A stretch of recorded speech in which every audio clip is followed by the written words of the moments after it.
The sunset falls, the stars get no sleep.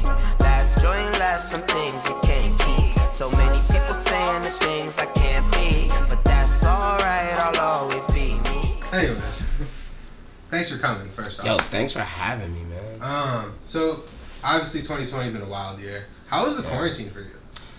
Quarantine has been dope, yo. It's wild. I've been having like a lot of different conversations with people.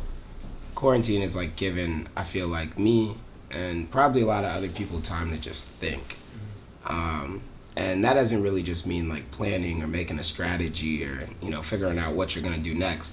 I think it also means like reflection and like thinking about the past and like maybe what's going on currently, but how you got in that situation. And I think that one thing for me, for sure, quarantine has given me a chance to think. And I think the other main thing is just giving me time to be with my family. How has fatherhood been for you? Like you said, you've had your second kid since then. How has the last year and a half been for you? Fatherhood is definitely a big thing. I think it's like, you know, people always say this, I'm sure, for those of you guys that might not have kids or people that might have kids at the crib. People always say that once you have children, things stop being about you and everything starts being about them. And it's very true. Not, you know, to the aspect that you might wake up and say, oh, everything that I'm doing today is for them, but it is in terms of like your decision making and your thought process and, you know, just how you move kind of on the daily. So I think for me, the biggest effect that I've had of being a father is my health, physically and mentally. I gave up red meat, chicken, pork about 2-3 years ago, got super into my fitness, and a lot of that inspiration really came from the ideology of being able to work out with my son, you know, when I'm a little bit older. And I feel like in this industry, something that I really liked that Drake said last year in an interview was that he was really thankful that he was successful in the industry and it didn't kill him, because there's so many different artists, especially in our genre of music, that once we do kind of make this money, the things that we end up indulging in just because it's the access and the education and the knowledge that we have tends to kind of harm us. And it's not just rappers, you know, most rock and roll artists or just pop artists, you know, it doesn't really end out well for too many famous musicians, you know what I'm saying? So, yeah. We've been having this conversation a lot around the office and just like to ask artists when they're in here.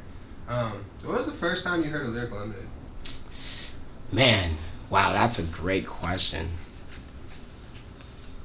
The first time that I heard of Lyrical Lemonade, I want to make sure that I get this right. The first time I heard of Lyrical Lemonade, Cole was, he wasn't doing shows, and it was before the cyphers. I'm trying to figure out what was Cole doing. I think he was doing recaps. Is that right? Mm-hmm. So I'm pretty sure, I don't know specifically what show it is, but man, like I've known Cole for so many years. I want to say back in like 2012, like maybe even 2011. I met him at some concert, and you know, a lot of people say, you know, you meet this guy and, you know, this kind of guy and you want to keep, and I mean, that's definitely true about a lot of different people. But I think more for Cole, he was always on the scene. And it started to become less of a just, I'm here to capture recaps with artists, but more of how can I make this experience different for the people that are watching this content. And I think that was like one of the first real experiences that I had with him. And then the next time that I had talked to Cole after he had done all of these different shows that he was like hosting at Reggie's Rock Club on 22nd, for anybody in Chicago that, you know, is back then real fan. And I used to perform there too, and it was like he had Supa, heard everybody at the time. It was like some of the best concerts of my life, man. And I remember he had said afterwards, I think what he was planning on doing is that he was planning on doing like his own shows or something like that, to that extent. And he had hit me and he was like, yo, man, I want to do a show somewhere. And I was like, yo, you should do it at the Music Garage. He was like, the Music Garage? Like, yeah, man, it's this place that we practice at. And connected him with this guy over there, and Cole set it up, man. And I came through, and Super was there, like Morocco Brown was there. Man, you probably know more people than I do, but just... that was like the first real experience that I want to say I had with Lyrical Lemonade, and realized like this is some whole different shit. And the All-Star Weekend took place here in Chicago. Yeah. And you got to play in the Celebrity Game. Yeah. What was that experience like playing in the Celebrity Game? Man, the Celebrity Game was super duper dope. I guess the whole thing is like, you got to be the best at what you are the best at, but you got to also be willing to take risk. And I feel like me playing in the Celebrity Game, to me, was pure fun, because I knew I wasn't going to go out there and put up any major baskets. But I think the experience just in itself of, one, getting the feeling of what I feel like so many amazing athletes in the NBA feel every night or every other weekend, but then it's also like the seeing like kind of like the camaraderie and like the relationships that the refs have. And like Stephen A. Smith was my coach, and like I'm talking to this nigga like every single time that we're having a timeout, and it's just like the way he was talking, the way he was speaking, it's just crazy to understand that there's people that live in that world of shit. So I think the dopest thing about the Celebrity Game was being able to see what it's like to kind of be an NBA player if I wasn't the best NBA player at all. Who was the hardest person to guard that you had to guard in that game? I'll give it to Hannibal Buress. Hannibal Buress was... I'm seeing this dude weeks before the game at like East Bank Club and where I work out and all these different things, and he's like staring me down like, yeah, I found out where you work out at. Like just all types of like crazy stuff. But he's a real fun dude, man. But he took the game super serious, and yeah, I think that was definitely the hardest opponent in the whole game, though. He took that shit so serious. Okay. Yeah. Not who I was expecting. Right. Last year you dropped the American Reject. It was received very well. A year later, looking back, what does that body of work mean to you? Man, I feel like the American Reject has really inspired me to release the work that I'm beginning to release right now, or just to work on it. The American Reject for me was an opportunity to speak openly as an artist and not keep those genre confining boxes kind of around me as an artist, because, you know, especially being independent and not having a major label or anything, it really is all up to the discretion of what I want as an artist. But it's also the aspect of knowing that on iTunes there's only so many genres that you can pick. Like that's an actual thing, no matter if you're a label or an independent artist. And I just had a lot of different times where I felt like I was being boxed into one place, even though my music wasn't for just that. And I also felt like even rap being as genre jurisdiction, or, you know, I don't even know what the word is, just basically as fucking held tight it is by the industry, I feel like it's hard for a lot of artists' songs to make it to bigger places just based off of that shit. So the American Reject was the project that I wanted to express that. And there were so many different songs, like Miss You with Mr. Hudson, which is one of my fucking favorite artists of all time. Or, you know, even the intro track, the American Reject with Super, where it's just like we got in the studio and like freestyled and just let out kind of like this raw feeling that I really feel like a lot of people are expressing right now with everything that you see around the world, which is kind of like just tired of being filtered, you know, and just wanting to be you. And yeah, man. I agree. I was re-listening to that tape the last couple of days. I feel like you brought out the best in a lot of artists. Like I feel like Super, like you said on the intro track, but like Mellow. Thanks, man. What you brought out in Mellow in that song with was it? Yeah, with Zeke. Zeke. Yeah. It was a special tape. Thanks, man. With that tape, you got to perform singing the blues on Jimmy Kimmel. What was that experience like? Man, that was super dope. I love being on Jimmy Kimmel. It was like, first of all, it was Femi. So it was FemDot, and FemDot is also somebody that's been on the Chicago scene and been around for so long. Mm-hmm. And how I kind of felt about doing the performance, it was a dope thing to do, because it's like Femi I love him so much as an artist, and he's getting so much of the well-deserved respect. And I just wanted to definitely be one of those people that could say when he blows up, hey, I've been on this dude forever. But I think it was also a really dope thing because we got to talk on a lot of political aspects that are really not household conversations at the time. But as an independent artist, again, trying to bring that to the forefront of, late night TV or television and, kind of talk about those things. So super dope experience, man. It's always cool being on TV, man. I'm not going to lie. Yeah.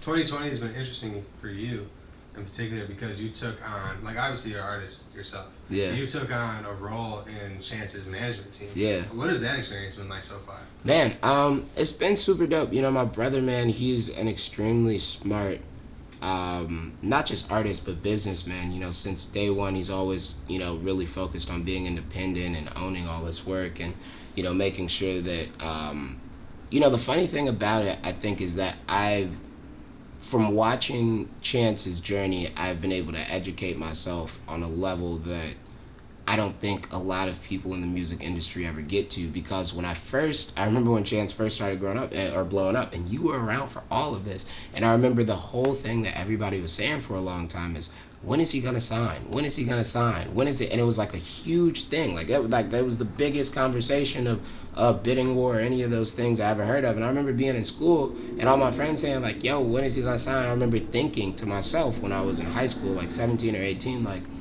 one day he's gonna sign and we're gonna just be super rich and we're gonna have all this stuff. And this is before I understood the industry at all. And my brother, really just light years ahead of not just me, but everybody else in the industry, was understanding from seeing people like Michael Jackson and Prince and James Brown and Ray Charles and people that have owned their masters, that wasn't really what it was. So after seeing that wait out and then understanding that, okay, wait a minute, you could make more money doing this than just signing a label at all. Or, watching him, talk about just distributing the project. Like, one of the first ideas that me and Chance had a conversation about a long time ago was putting his music out for distribution on DSPs, and not just DSPs at the time, really just for sale, just based off the idea that he had always put out his music for free, but then also having it available for free. And the aspect of even being somebody that has the control to give their music to their fans still for free, but then also be able to have a business as well, is just like the ideal artist, because he's for everybody.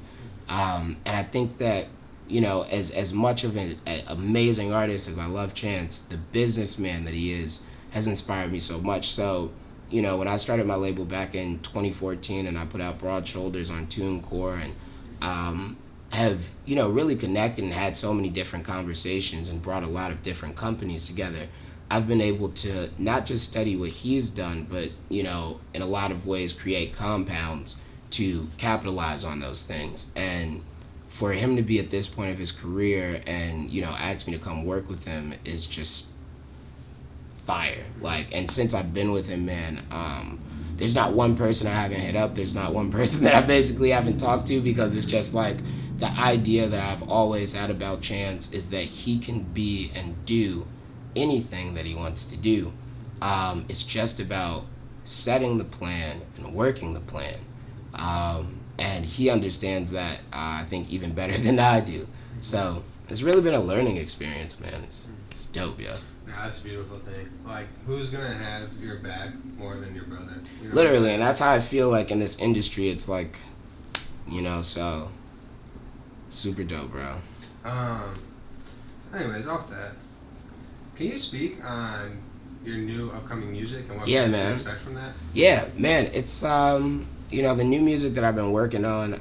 Like I said from your first question, this whole experience has given me a second to really chill, and not only have I been able to improve on my physical health, but my mental health is in a different place.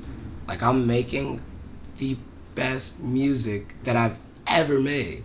And I say that because I know there's so many people, I say it with a smile, because there's so many people that when they hear this, they might have heard the new song or whatever, and just y'all feel me. Like, you know, I'm doing this for you guys, and I'm just, you know, I really want to make music to break down the systematic structures of the powers that be based off of giving a true experience from what I live and what I see. And I think it's harder for people that are older to talk to us, people our age, because it's like, yo, you don't live what I live. But to be in America, someplace that's so heavily controlled by entertainment, and to be an independent rapper right now is probably one of the most or largest platforms that you could have. So just fully taking advantage of that, man. And this new music, and I want people to experience. I want people to love. You know, I want people to feel accepted. You know, really just, I guess, be yourself. The song that comes out on Friday, by the time that this interview is out, the song will already have been out. Yeah. Can you talk about that song? Who'd you work with on it? Who produced it? Yeah, man. This project is one of the dopest projects, and this song is one of the dopest songs that I've ever worked on because it's all live instrumentation. I haven't used a sample since 2014, but this is all live guitar, all live drums, all live bass, all live piano, and this is my band. Like, these are DJ Werner, my music director, Zeke, that you just mentioned, that's on streaming services, Dexter Coleman, and Tony Taylor. And these are people that, you know, last summer I did 35 shows back to back. And the whole idea, I think, really behind it came from those shows and how live they were and the things, like, we have a crazy band. Like, we, like, rock shit out. And I remember saying, how do we put this in a project? Like, you know, I know we could sample. I know we could go, how do we just make the best, like, original music? And, man, that's really what it is. So, yeah, man, we had DJ Werner, Zeke, we had Dexter Coleman and Tony Taylor on the production. And, yeah, man, distributed by Ditto independently once again for the win.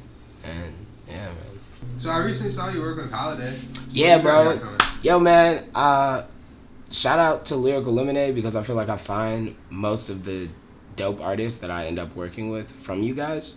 And with the Holiday, I saw the video that he had posted that you guys had, and it just came up like on my YouTube, like just while I was working out.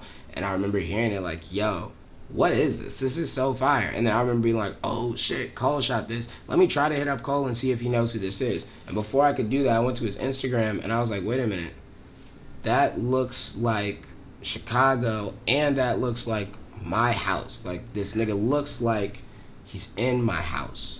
And I did a little bit more research, forgot about that shit, and a week later I saw that nigga walking through my lobby. And we lived in the same fucking building. And I was like, yo, my mans, yo, blah, blah, blah. He's like, yo, what's up? And we knew, you know what I'm saying? We'd already knew, like, kind of known each other off some rap shit. But I was just like, yo, man, you know, like, I fucking live here, bro. Like, I know you be working with Cole and doing whatever. Like, man, you know, let's work on some shit. And we kept saying we were going to work, kept saying we were going to work, kept saying we were going to work. And then eventually, I ended up moving out the fucking apartment. And it was like the last day. I was like, yo, I got this track called Come Alive that I'm gonna shoot to you. This shit is perfect for you. And he ended up laying a verse on it, and we just shot a crazy video for it last week.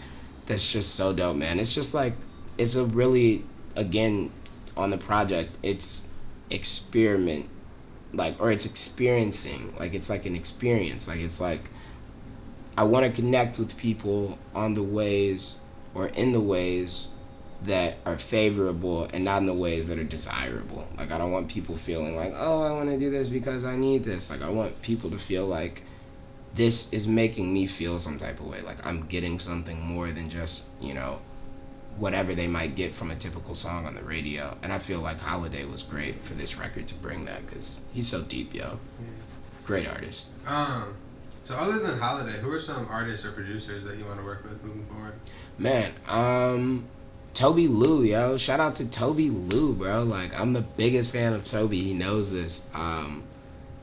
Send me my tracks, yo. He told me he had 2 for me.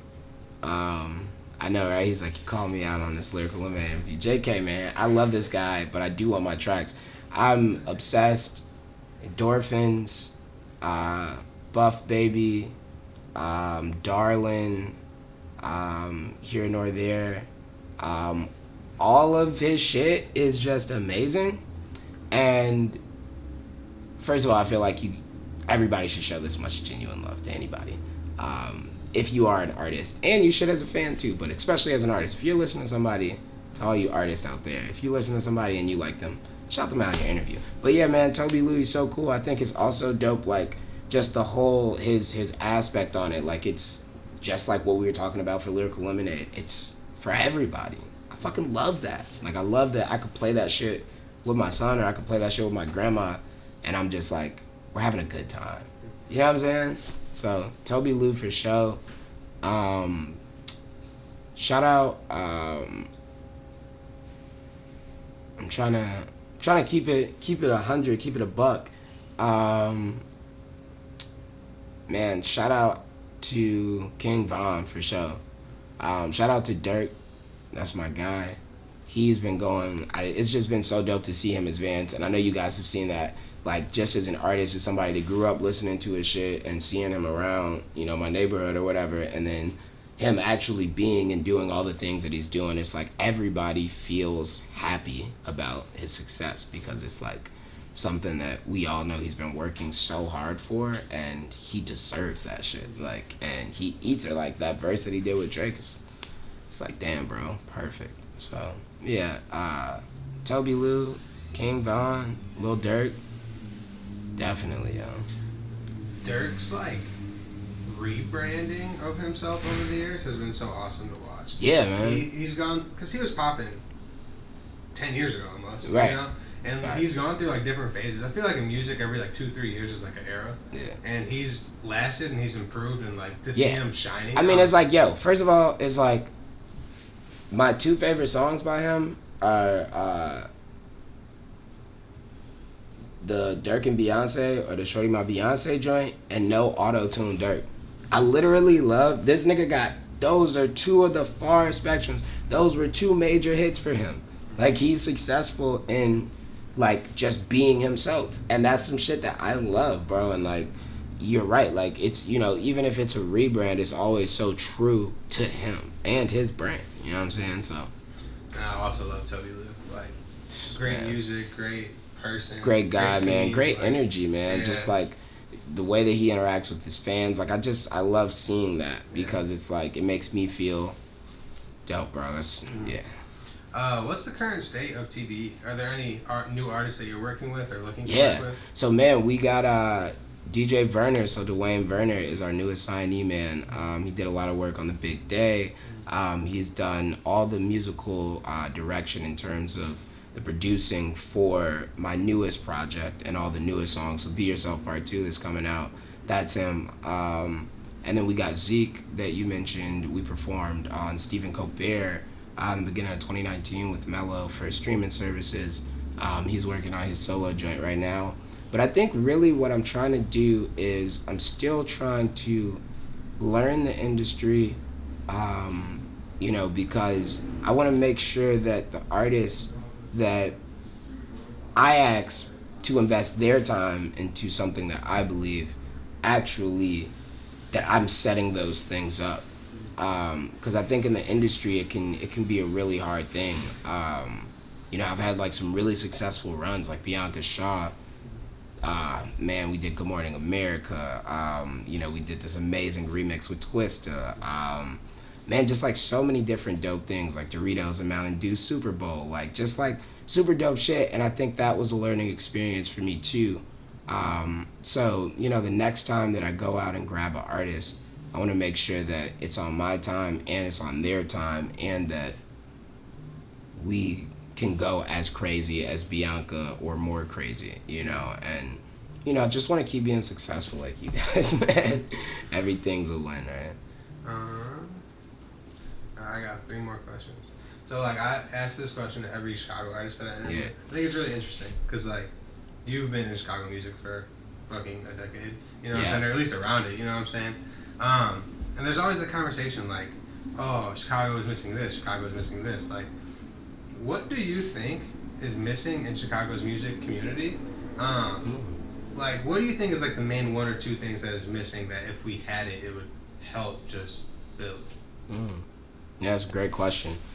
You know, I think this is one thing. I remember when around 2012, 2011, when Keith and everybody had really started to become a rise, Chance had started to get some notoriety. We started to call that age the Harlem Renaissance, because it was the rebirth of art in Chicago. You know, we had these guys like Lupe, Kanye West, Twista, and Common, and a lot of people that had ascended, but the way that it always felt, and I was much younger, but was that the industry, in order to be successful or famous, you had to go to LA or you had to go to New York. And at that moment, it was the Harlem Renaissance because we were starting to rebirth that art, but it was in Chicago. And a lot of it was independent, especially in the beginning, no matter if it was Chief Keef or Chance. You know, their first public notoriety was independent. And I think that in Chicago right now, we have started to create this industry, and there's so many artists that you see, you know, no matter if it's Chance or G Herbo or Lil Bibby or, you know, me or, you know, just Lil Durk, King Von, artists that are staying in Chicago, helping create an industry for others to, you know, become not just artists, but entrepreneurs. And I think that's what you guys are doing as well, which is the beauty of it is like, for me to even sit somewhere like this feels crazy in Chicago. It does. And I know that it's here though, and this is gonna be something that I'm not just seeing, but kids that are 10 years younger than me are seeing. And they're like, when I wanna go do this. And they believe they can do it because they see it, you know? So I feel like in Chicago right now, one thing that we could use more of is I think that more artists could be business savvy. And I think that we're starting to get to that place, but I just mean in terms of creating labels for themselves. And you've seen so many artists do it and do great jobs. Lil Durk, Chief Keef, Fredo Santana, Lupe Fiasco, Kanye West. How do we start signing more and more Chicago artists? And you see that our newer artists, Lil Durk, you know, Lil Bibby, they signed Chicago artists. That's fucking fire. That's what this shit is about. But in Atlanta and in New York and LA, they have those things. So, you know, I think we could use a little bit more of that business savvy and awareness. And I know it's coming to us, and you can't speed anything up. But I think that, and I think the other thing, I think that, you know, honestly, I feel like that might be the only thing. I feel like Chicago's music industry is something that the music industry is somewhere that the music industry has never gone before. It didn't exist before a couple of years ago, really, in terms of being something that's here. And it's going to continue to change. And as we see the industry, no matter if we're talking about the pandemic that we're in right now, or we're talking about how music has gone digital to streaming and movies have gone to Disney Plus, it's gonna keep growing, you know. So you gotta keep growing, and I think that's what Chicago's doing a good job at. All right, Taylor. This is random. I'm kind of inspired by the cans out there, but if you can make your own Taylor Bennett Lyrical Lemonade, what would that flavor be? What would it look like? I feel like I would wanna, and I don't know. Yeah, in this, there's no stupid answers, and there's no boundaries of where this can go. So, in my ideology, I would have multiple cans, and they would all just be different colors, and it would kind of be essentially probably like some kind of be yourself aesthetic, but it's like you don't know which color you're getting, and I think that would be fire, because I think one of the dopest things, what are those little suckers? Are they Dum Dums? Yes, great. Dum Dums. You know how they have the one with the question mark? Mm. I used to always be so curious about it because I was like, what is this? Is this coconut? Is this blue? What can it be? So, yeah, I feel like kind of playing off of that. And I also think, you know, like I said, anytime I can get that personal fan interaction, you know, I think that's dope. So, yeah. That's a great. If I can just picture the question mark can. Right, yeah. Inspire. All right, so I've interviewed you a few times. You know, I always close out on the same last question. Where do you see yourself in 5 years? Wow, in 5 years. And I think this is so dope, man, because we do end out on this question a lot. In 5 years, I see myself redefining the music industry, and not just the music industry, but really I think the entertainment business as a whole, from the mind and perspective and personal experience from somebody that, you know, has come from the environment that a lot of people would claim create the culture, and breathe it and exist within it. And what I'd like to do is I'd like to change the curiosity to fact. I'd like to use my art to not just transport people's mental to the hood to listen to rap music, but also educate on our own struggles so that we can overcome the systematic oppression that I feel like so many of us kind of live in. So in the next couple years, because I'm 24, my birthday's in January, I'll be 25, like 25 to 30, that's gonna be like my run. Like that's gonna be like my thing. You know what I'm saying? Yeah. All right. And then, lastly, let's talk about the hoodies. Plug them. I've been seeing them everywhere. Yo, you see this one? I'm gonna take it off my back and I'm gonna give it to Cole. It's especially made for Lyrical Lemonade. There's only fucking one of them. It's on my back. That's why I wore it. Very funny, you know, doing this independent thing, the plan or PR rollout is all on you. So when I was coming here, I was like, damn, I only got one hoodie, but I want to wear it in the interview. I was like, this fucker Cole won't mind if I just take this shit off my back and give it to him. Right? Yeah. This is yours, buddy. Where can you get them? Yo, man, you can go to taylorbennett.co. Check them out. We got a 50% off sale that's still going to be going on all through October, so make sure you guys go check that out. And yeah, man, go pre-order the new single, Be Yourself Part 2. And new music will be on the way. Be yourself, man. All right, perfect.